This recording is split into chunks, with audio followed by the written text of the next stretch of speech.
Y ahora vamos a ver un temita que me ha enviado un miembro del canal para reaccionar a él sobre Farid Kahat, uno de los máximos analistas políticos que todos los medios caviares llaman para que dé sus opiniones.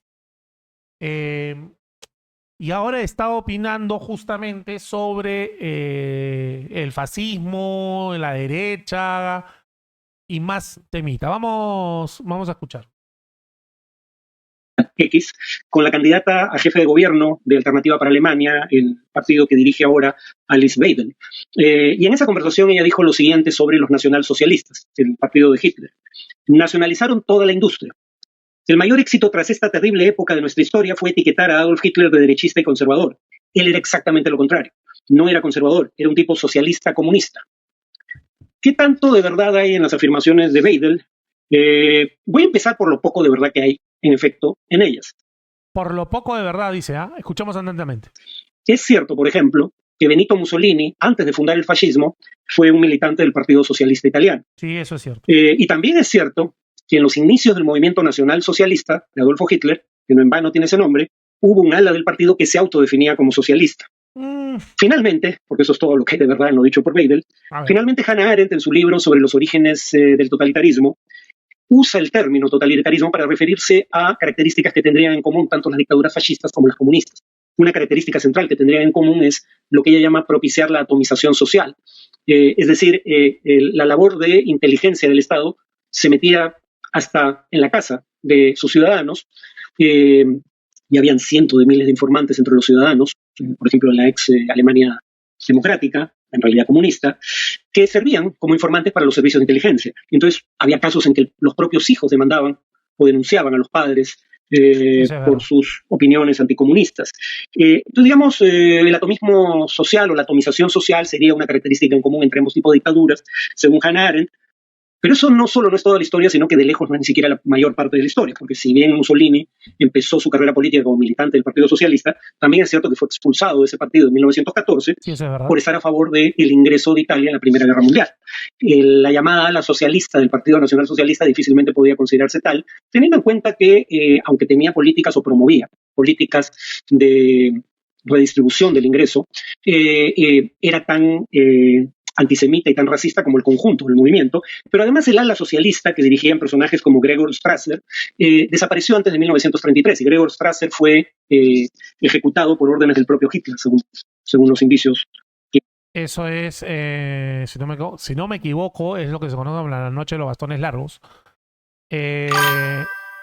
Si no me equivoco, estos Draxler, si no me equivoco así se llaman, o Draxler, eran de la región norte de Alemania y Hitler y Goebbels, de hecho Goebbels estaba con ellos, Hitler era de la región sur, cuchillos largos, la noche de los cuchillos largos, de la región sur, o a la inversa, no estoy, la verdad es que no me acuerdo exactamente cuál es, pero era un bando contra el otro.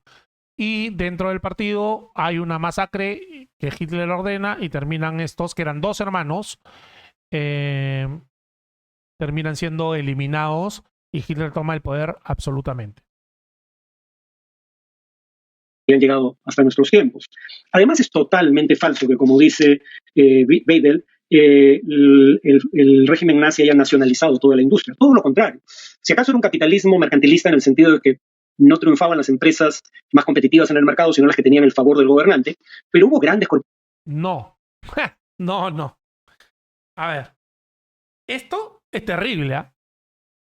Porque no fue mercantilismo lo que hubo en la Alemania del bigotito. Era una política de Estado que las empresas privadas sirvan a los intereses del Estado. El mercantilismo es tú, que eres conocido conmigo, pata conmigo, yo te doy beneficios a ti. Como Estado te doy beneficios a ti. Pongo barreras a la competencia, aplico aranceles a la competencia extranjera, te doy facilidades, etcétera, etcétera. Eso es mercantilismo. ¿Ok? Lo que hubo acá fue la utilización de las empresas privadas para que produzcan. Además, las empresas privadas solo podían comprar lo que el régimen les decía, producir lo que el régimen les decía, comprar al precio que el régimen les decía y vender al precio que el régimen les decía. Les decía cuánto producir, cuánto comprar, cuándo producir y cuándo comprar. Y eso tiene un nombre, pero mi alemán es hasta el culo y no lo voy a pronunciar. Pero tiene un nombre, era una política de la Alemania de esas épocas. Entonces, decir que era mercantilismo es intentar soslayar lo que era una política de utilización de la producción privada. En la vía de los hechos, y esto lo dice tanto Mises como Hayek, en la vía de los hechos, la producción estaba en manos del Estado. Y los empresarios privados, los dueños de los medios de producción, funcionaban básicamente como dispenseros de tienda. Eso lo dice Mises. ¿Okay? Funcionaban básicamente como dispenseros de tienda. ¿Okay? Ojito, ojito. No nos equivoquemos. Eso no era mercantilismo. Era directamente nacionalización de la producción. Solamente que en vez de tenerlo directamente a un militar dirigiendo la empresa, tenían al títere del dueño, pero el títere tenía que hacer todo lo que el titiritero decía. Esa es la diferencia. Ya me parece muy poco serio de este tipo que diga algo así. Corporaciones privadas alineadas con el régimen de Adolfo Hitler. Por ejemplo, Krupp, ¿no? que lleva el apellido de la familia propietaria, quien dirigió a partir de 1941, es decir, durante la mayor parte de la Segunda Guerra Mundial. Sí, y Volkswagen hizo el bocho que todos amamos. Lo hizo por orden del alemán del bigotito. ¿Qué me quiere decir con eso? La empresa, Alfred Krupp, era un militante fascista y la empresa fabricó armamentos para el régimen nazi durante la Segunda Guerra Mundial, siendo una empresa privada. No necesito explicar los orígenes nazis de la Volkswagen, ¿no? El nombre mismo deriva de la época. Y en el caso de la Volkswagen, además, su filiación política no solo se limita a ese pasado vergonzoso de asociación con Hitler.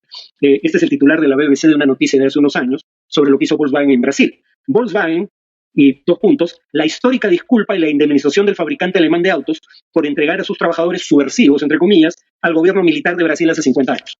O sea, después del fascismo y del régimen nazi, Volkswagen siguió en las andadas durante un tiempo. Por lo demás, de cualquier modo, no es cierto que toda política que promueva la intervención del Estado en la economía proviene de la izquierda. Por ejemplo, la idea de proteger a la industria nacional. Eso se lo atraco, porque la derecha puede ser muy proteccionista. Entonces, eso es una intervención del mercado también. Naciente de un país, de la competencia exterior, hasta que ésta pueda sostenerse y ser competitiva por sus propios medios, se la debemos al primer secretario del Tesoro y uno de los padres fundadores de los Estados Unidos, Alexander Hamilton. Esa propuesta está en un informe que envía al Congreso titulado Informe sobre las manufacturas. Ese informe es de 1791. Como referencia, Karl Marx aún no había nacido. Los primeros programas. Suponer que el socialismo existe a partir de Marx es un error histórico asqueroso. El socialismo es previo a Marx y hay muchos tipos de socialismo, ya lo vamos a ver. Públicos de salud y pensiones, de los que yo haya encontrado registro, se dan en la Alemania del conservador Otto von Bismarck en la década del 80 del siglo XIX. No bajo un gobierno socialista, no había tal cosa en ese entonces. La primera conceptualización de lo que ahora llamamos estado de bienestar se da en 1942 por elaboración de William Beveridge, que era un correligionario de John Maynard Keynes, el famoso economista en el Partido Liberal Británico. Entonces, no es cierto que los nazis nacionalizaron todo. Privaron de su propiedad a los judíos, eso sí, pero no estuvieron en contra de la propiedad privada como principio. Totalmente en contra. Vamos a verlo después. Y en segundo lugar, no toda forma de intervención del Estado en la economía proviene como propuesta en su origen. Eso sí es verdad. Eso sí es verdad. Podríamos además convenir en que aquellos que fueron reprimidos por los regímenes fascistas no fueron reprimidos por ser aliados suyos. Por ejemplo, El título de la obra fundamental de uno de los fundadores del Partido Comunista Italiano, Antonio Gramsci, es Cuadernos de la cárcel. No voy a entrar en detalles porque hay una historia interesante detrás de cómo logró hacer llegar a las imprentas el documento que escribió en una prisión, pero se llaman Cuadernos de la cárcel porque Gramsci fue preso, y fue un preso político, no preso común, durante la dictadura fascista de Benito Mussolini en Italia, ¿no? Lo mismo podría decirse del régimen nazi. Pero Gramsci, ojo, ese libro lo escribe en la cárcel. Pero Gramsci ya escribía desde muchos años antes. De hecho, Benito Mussolini, cuando era director de un diario, citaba muchos escritos de Gramsci. Milicias de veteranos de los Freikorps, veteranos de la Primera Guerra Mundial, asesinaron en 1919 a Rosa Luxemburgo y Karl Liebknecht, que eran enemigos de los nazis por doble motivo. Primero, porque eran de origen judío, pero sobre todo porque eran marxistas. Eran dirigentes políticos o sindicales de izquierda, ¿no? Ya, pero ¿por qué para este sujeto es incompatible que el marxismo y el fascismo estén peleados y no puedan ser ambos corrientes diferentes del socialismo?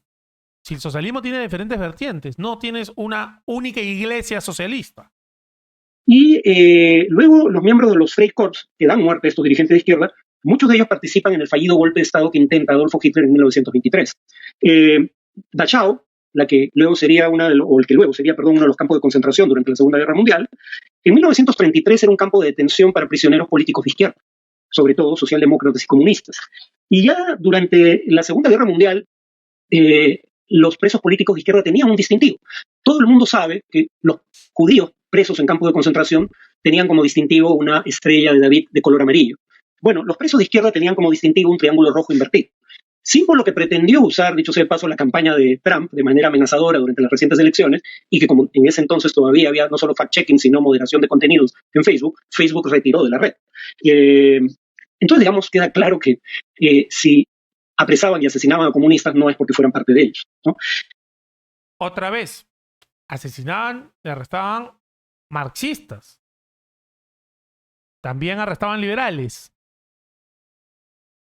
Dicho de paso, Milei también ha argumentado que el fascismo era de izquierda por el tema del intervencionismo económico, pero eso es lo que dice Ludwig von Mises, un libertario que Milei reivindica sobre el fascismo. Hace una distinción clara entre fascismo y liberalismo.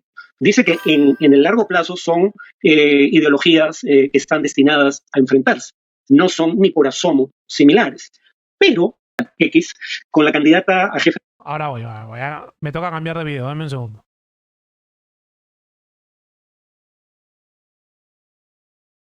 No son ni por asomo similares. Ahí estamos. Continuamos. Dejen su like, gente.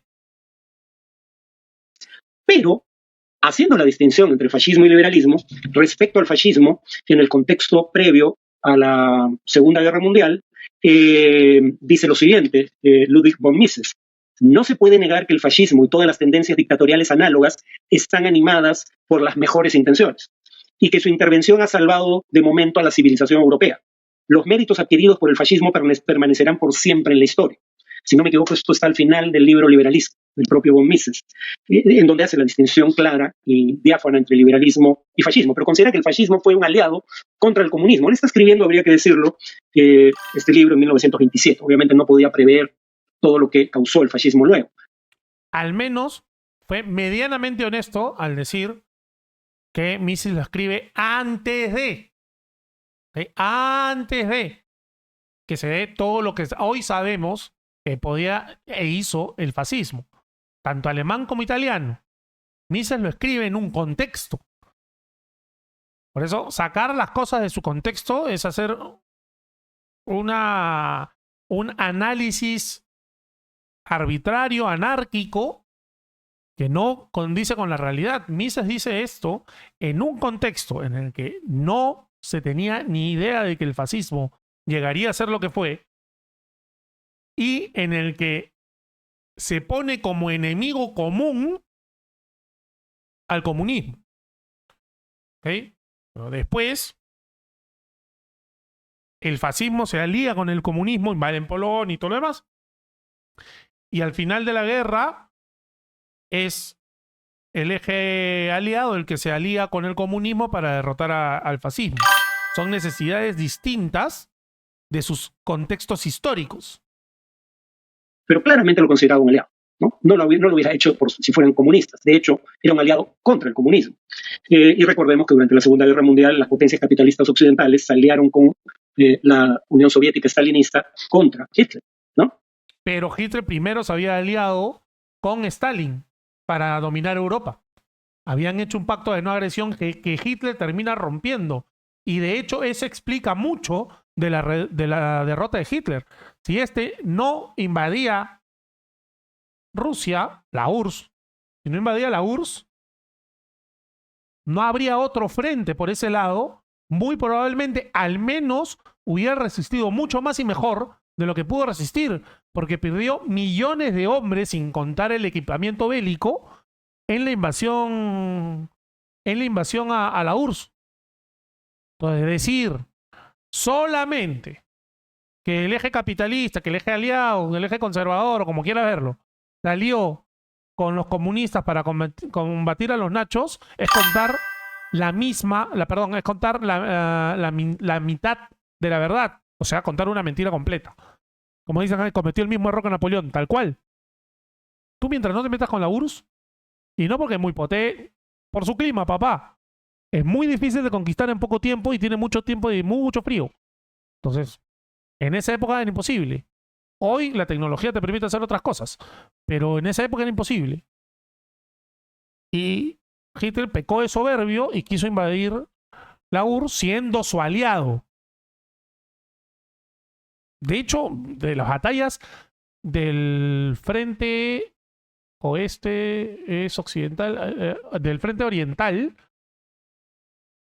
la gran mayoría del daño se lo hizo la URSS. Los debilitó muchísimo. Presumiblemente no porque fueran lo mismo. Y en ese momento, cuando se le fustiga...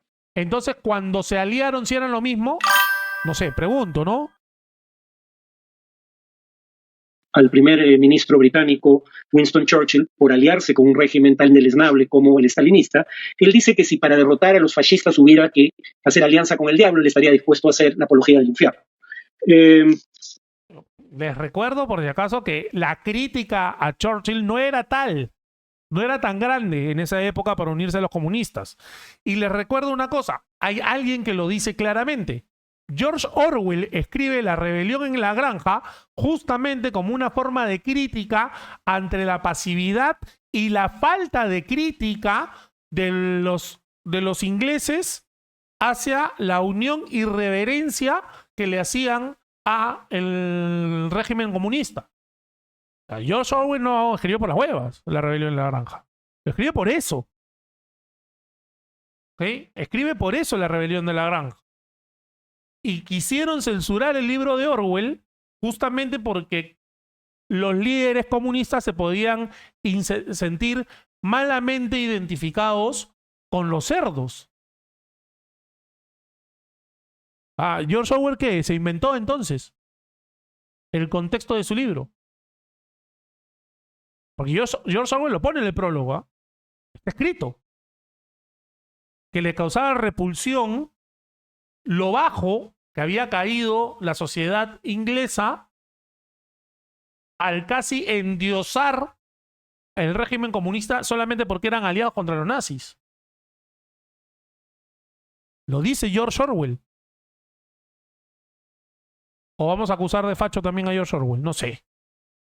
Por lo demás, veamos quiénes han sostenido esta tesis de que Hitler no era de derecha y conservador, cosa que los fascistas reivindicaban, no se les atribuyó, ellos lo afirmaban, por lo menos ser de derecha. Conservador ya es un poco más discutible porque algunos dicen que el fascismo fue un movimiento revolucionario. Fuente de ceviche, ellos dicen. Pero no solo ellos aceptaban ser grupos de extrema derecha, o radicales de derecha, si quieren un término menos peyorativo, sino que además quienes reivindican hoy en día en Alemania el legado de Hitler son miembros del partido Alternativa para Alemania de, digamos, Alice Weidel, pese a lo que ella anda diciendo hoy en día. Por ejemplo, Björn Höcke, que es líder del Parlamento Regional, o líder en el Parlamento Regional de Alternativa para Alemania en Turingia, uno, ha sido condenado.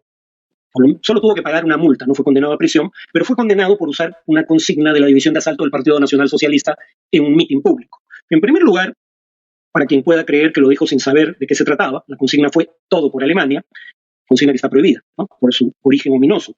Si alguien cree que este personaje no sabía lo que estaba diciendo, primero es profesor de historia.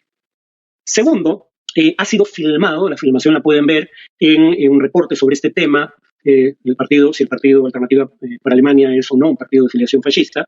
En ese reporte de la Deutsche Welle pueden ver una filmación de 2010 donde Jörn Höcke está participando en una manifestación neonazi. Y por lo demás fue multado 2 veces por la misma razón. O sea, tal vez la primera, o sea, si quieres alegar que la primera vez no sabía lo que estaba diciendo, claramente lo sabía la segunda. Pero en realidad lo supo siempre, ¿no? Dicho sea de paso, él tiene un discurso donde dice que hay que acabar con, cito, esa estúpida política de la memoria que sigue lastrándonos hoy en día. Se refiere a la política de memoria histórica contra el fascismo de Adolfo Hitler, ¿no? Eso es lo que significa en el contexto alemán. Por no mencionar evidencia anecdótica, que sería divertida si no fuera deplorable, de un dirigente del Partido Alternativa para Alemania, Siegbert Resse, que obtiene una placa personalizada para un auto de campaña donde usa las letras AH y luego los números 1818. AH, curiosamente iniciales de Adolfo Hitler, y 18, la primera y octava letra del alfabeto son AH, Adolfo Hitler. Pero claro, Hitler era comunista, ¿no? Por eso lo reivindican dirigentes de un partido de derecha radical. Vaya uno a entender. Por no mencionar el hecho de que el interlocutor... ¿Qué análisis tan pobre, ¿no?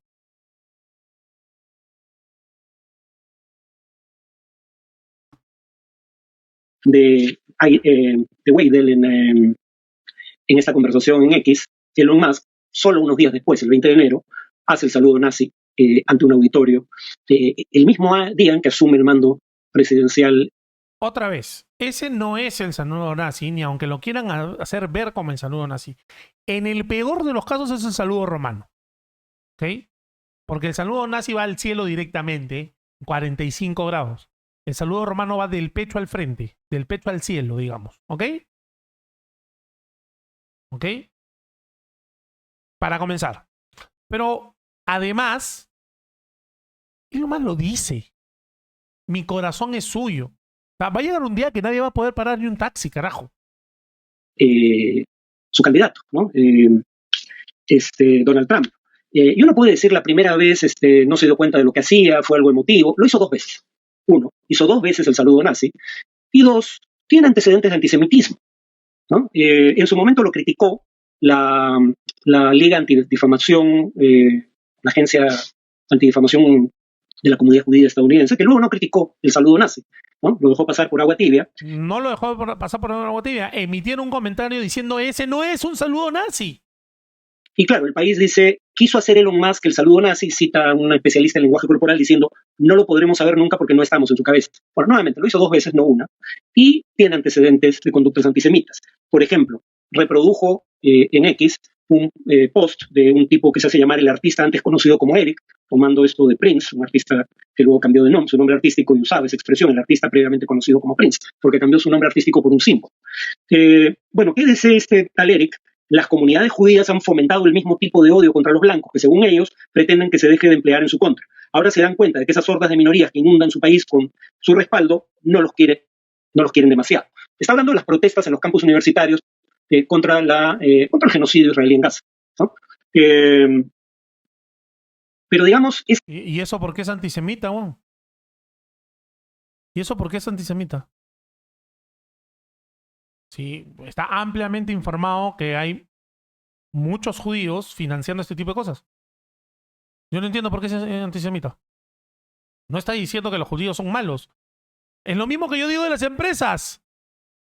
Las empresas financian a periodistas, programas con contenido ideológico progre, que después son los mismos que los funan, los escrachan y tal, cuando pasa algo. Cuando hay un spot que no les gusta, cuando hay un mensaje que no les gusta y la puta manera, es exactamente lo mismo que digo.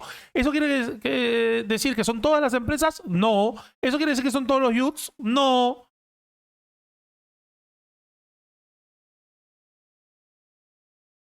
sea, ¿dónde está lo antisemita ahí?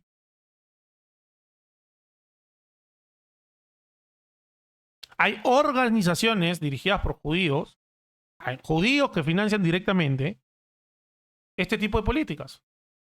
Y lo que está resaltando ahí el comentario es, estás alimentando la boca del animal que después te viene a comer el cuello.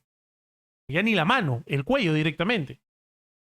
Esta última parte alude a la llamada teoría del gran reemplazo. No es ninguna teoría. Es más bien, bueno, es una teoría conspirativa, como se diría hoy en día, pero no es teoría en ningún sentido asociado a la ciencia. La teoría del gran reemplazo es que élites globalistas internacionales, entre las cuales los judíos tienen un papel destacado, porque este estereotipo antisemita tiene un origen en mi lucha de Hitler, donde habla... A ver, hasta donde yo conozco, no es contra los judíos, como si era Hitler. Es contra los sionistas. Hasta donde yo conozco, hasta donde yo sé. Nunca me he involucrado mucho en ese tema porque no me interesa, pero hasta donde sé, no es con los judíos, sino con los sionistas. De las finanzas internacionales controladas por los judíos. Bueno, esa teoría, según la cual, entre otras élites globalistas, los judíos intentan reemplazar a la población blanca y cristiana de los países europeos o de Estados Unidos por minorías étnicas venidas sobre todo de países musulmanes, es la que está esgrimiendo este personaje. Y Elon Musk responde al tuit que ha reproducido en su cuenta: has dicho la pura verdad, ¿no? Entonces vaya uno a creerle pues que no quiso hacer el saludo nazi. Dicho de paso, nunca lo negó. Lo han negado sus defensores de oficio por él. Él nunca negó que hizo el saludo nazi. Y bueno, para disculparse por eso... Serviría muy poco que lo niegue. Él podría salir diciendo en 36 idiomas, no fue eso, eso no es lo que quiso hacer, y seguirán diciéndole lo mismo. El mensaje antisemita que reprodujo en sus redes, viaja a Israel y le otorga a Netanyahu, primer ministro de Israel, la facultad de autorizar el uso en Gaza de la conectividad que proporciona su red de satélites Starlink, ¿no? Como si ser pro-israelí curara lo antisemita, cosa que no es cierto, como vamos a ver en una próxima ocasión. Bueno, eso es todo por hoy. Nos vemos en el siguiente podcast. Ser pro-judío no borra lo antisemita, no entiendo. Como vamos a ver en un próximo video, además. Bueno, aquí vamos a ir con unas aclaraciones. A ver.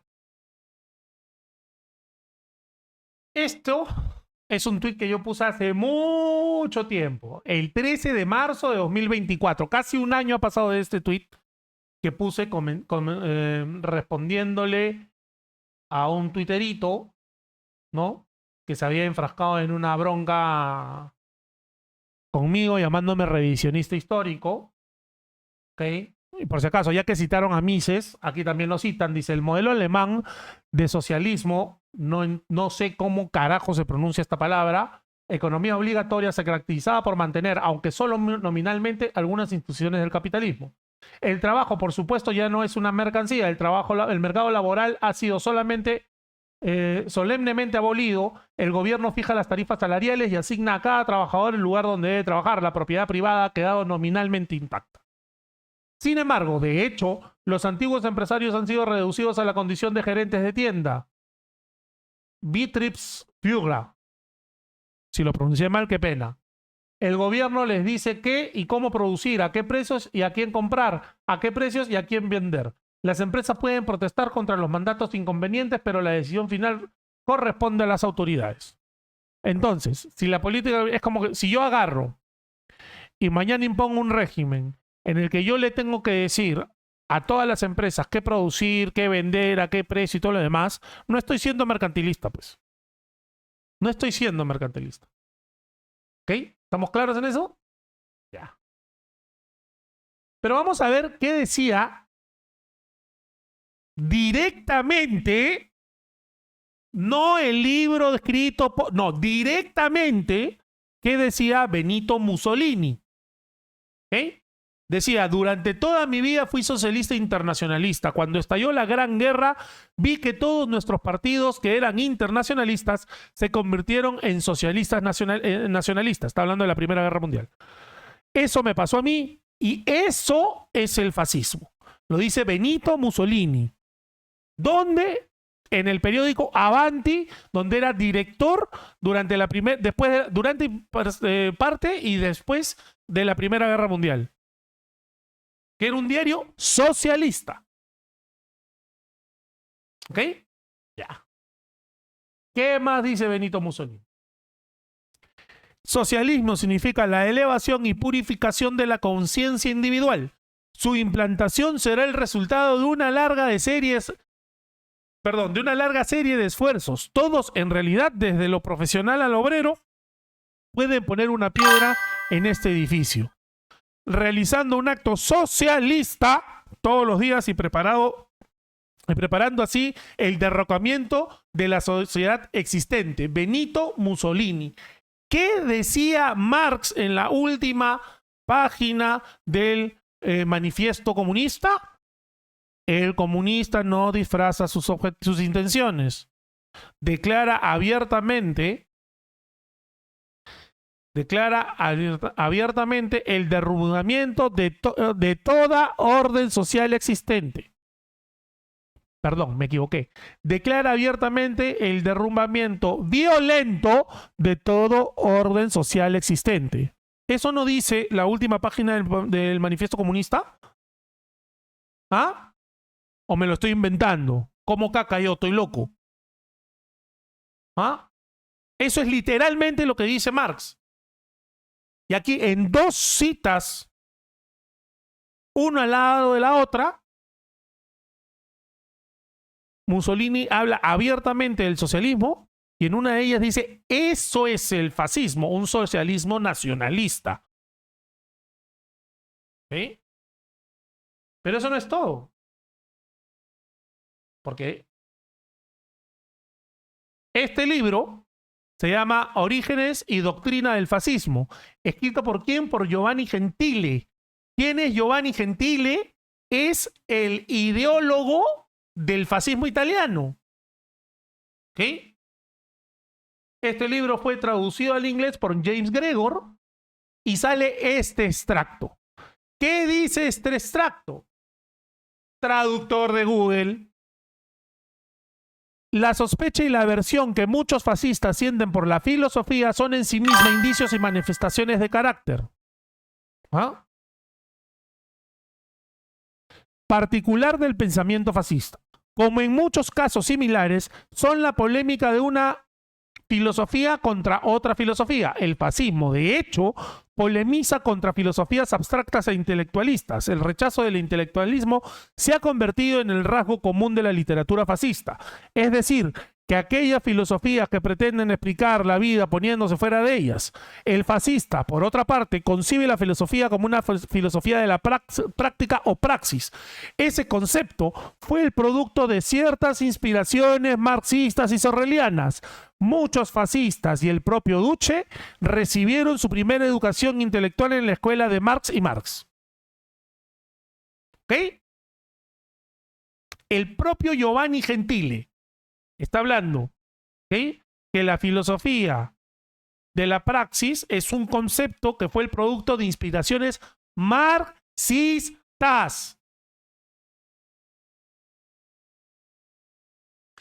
Pero eso no es todo. ¿Ok? Eso no es todo. Esta es la página 9 de un libro que se llama La idea mussoliniana del poder y la concepción fascista de la política exterior y de las relaciones internacionales de Gustavo Palomares Lerma. ¿Ok? Va, página 9. Pues me pasé.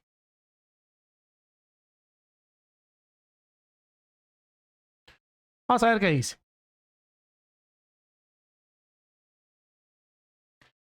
Para Mussolini, el pacifismo era una forma de renunciar a la dinámica revolucionaria. La guerra europea era la única solución revolucionaria en la sociedad capitalista que podría propiciar, según sus planteamientos, la victoria del socialismo. Para ello sería necesario la destrucción del máximo obstáculo de aquel triunfo. La hegemonía feudal y militar. ¿Sí? Algunos autores afirman que el fascismo se creó mediante la nacionalización de determinados sectores de la izquierda revolucionaria. El caso de Panunzio y de Olivetti parece claro, aplicado al planteamiento a los planteamientos políticos internos de Mussolini. Sin embargo, no parece correcto identificar los planteamientos de los sindicalistas revolucionarios, transformados en nacionalsocialistas con determinados planteamientos de Mussolini en el plano internacional. Incluso en 1916, Panunzio publicó una conferencia, segundo Concetto de la Guerra Justa, como algo muy distinto del significado de la guerra como hecho imperialista. ¿Okay?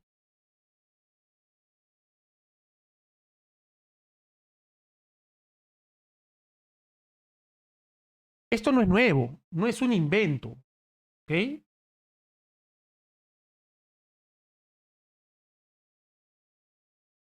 De esta forma, como el revolucionario nacional que elevaría el crecimiento económico y militar bajo una verdadera conciencia fuera del enfrentamiento entre clases e intentando encontrar un equilibrio entre política exterior y sentimiento nacionalista serán los conceptos centrales de la Faccie de Acción Revolucionaria en enero de 1915. Este planteamiento se ve en la intervención ya no solo en actitud revolucionaria, sino también la mejor forma de afirmación nacional frente a otras realidades nacionales. Será utilizado sistemáticamente por la demagogia mussoliniana para negar el patriotismo neutralista de los liberales y erigirse en sus planteamientos exteriores en bandera del nacionalismo.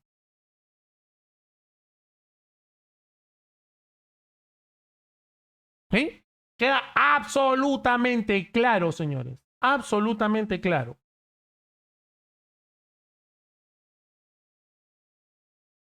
Y esto no es todo tampoco. Porque el mismo Adolf Hitler en su libro Mein Kampf, Mi lucha, señala que él es el verdadero socialista y que los marxistas son solo cerdos serviles al poder judío capitalista.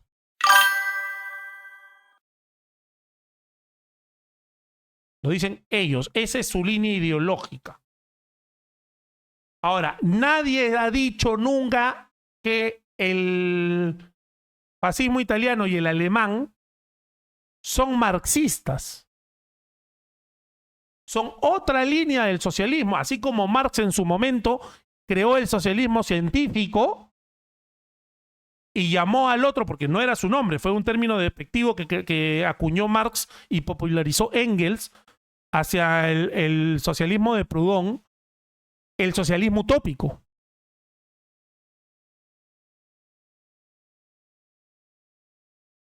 Y esto es lo que ha pasado siempre en las corrientes socialistas. Marx, según el científico, odiaba y detestaba a los utópicos. Los utópicos detestaban a Marx, a los marxistas. Y los fascistas, otro tipo de socialismo nacionalista, odiaban a los marxistas. Es así sencillo. Los socialistas en cualquiera de sus ramas se han odiado siempre. Y entre ellos en la misma rama se mandaban matar, como Stalin con Trotsky. Poco hueveo entonces con esto. ¿Cuál es la intención? ¿Cuál es la intención de un tipo que según algunos tiene una reputación como Farid Kahat para decir cosas como las que dice? ¿Ok? Así como dice Margaret, entre los liberales nos podemos mandar a la mierda a ver quién la tiene más larga. ¿Quién es más liberal? Y andamos con el liberalómetro.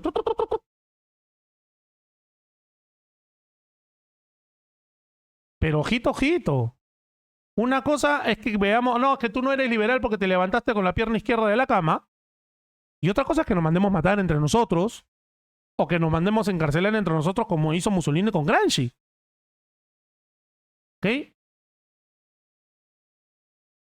Mussolini odia a los marxistas porque odia a los internacionalistas y porque odia a los que lo expulsaron a él del Partido Socialista Italiano.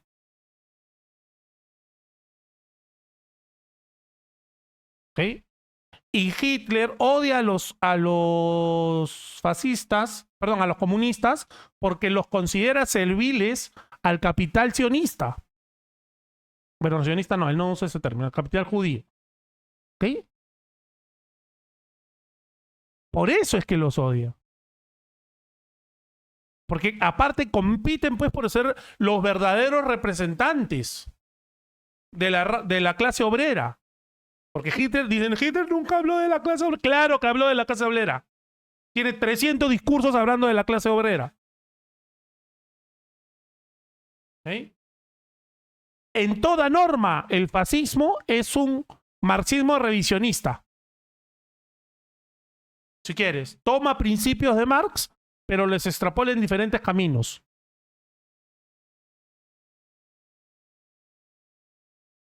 ¿Ok? Y pongo esta parte porque aquí cuando habla de diferentes representantes, pone números, que aquí están.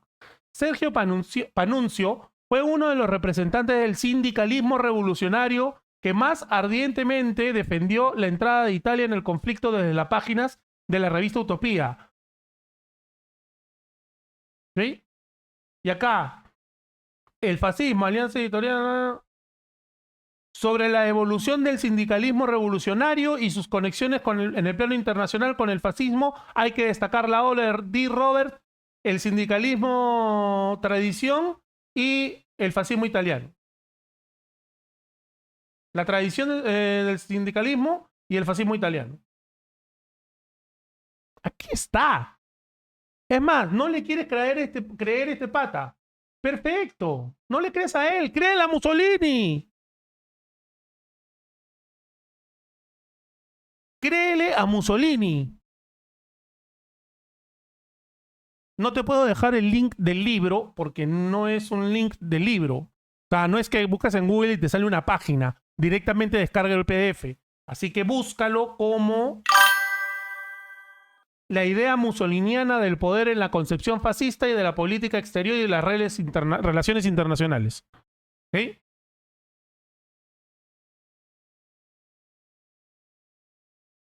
¿Ok? Así búsquenlo. Pues no lo puedo compartir como un link. Simplemente lo tengo como el PDF. Búscalo así y te va a salir el PDF para descargarlo. Pero acá, directamente, pone socialismo.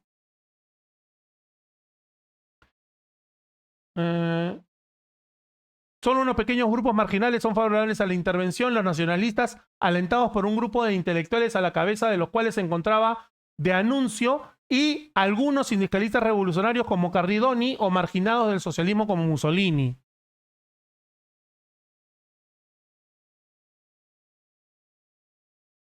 Acá, el estudio del dato de este tipo de opciones a tenor de la data recogidos podrían llevar a ciertas interpretaciones que vieran a este tipo de presiones exteriores la principal razón del cambio producido en Mussolini, que le llevó en pocos meses de sus planteamientos de neutralidad relativa desde su puesto de director de Avantil a la defensa de la intervención plena de Italia en la guerra. Estos planteamientos creemos deben ser matizados y se analizan, como hizo Gramsci, las diferentes posiciones dentro del socialismo italiano sobre el neutralismo del proletariado. A ver, ¿qué dice acá? La crítica socialista... Bueno, esto está todo en italiano, así que ni jota de entender lo que dice. Está todo aquí, señores. Está ampliamente demostrado. Ampliamente demostrado.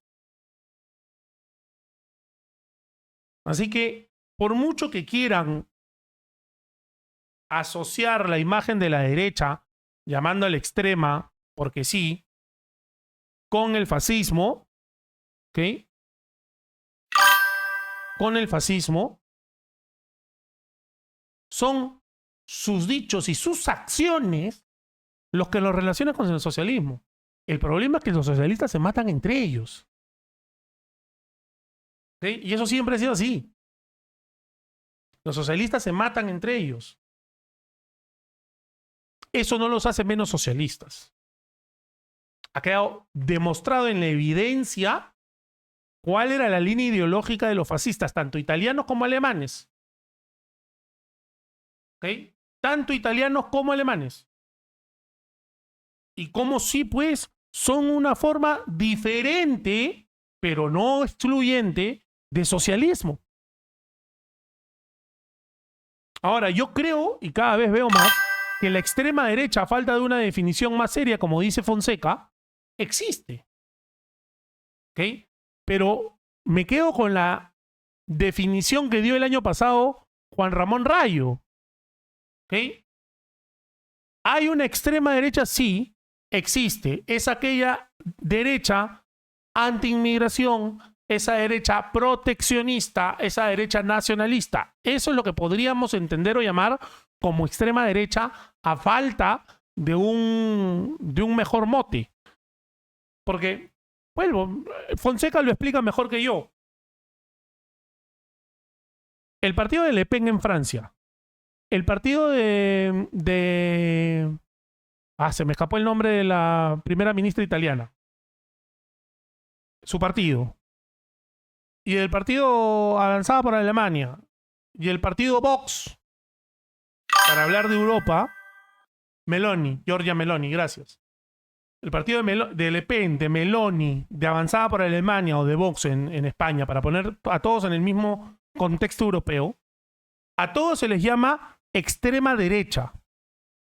Pero en lo único que están de acuerdo es en sus políticas anti-inmigración.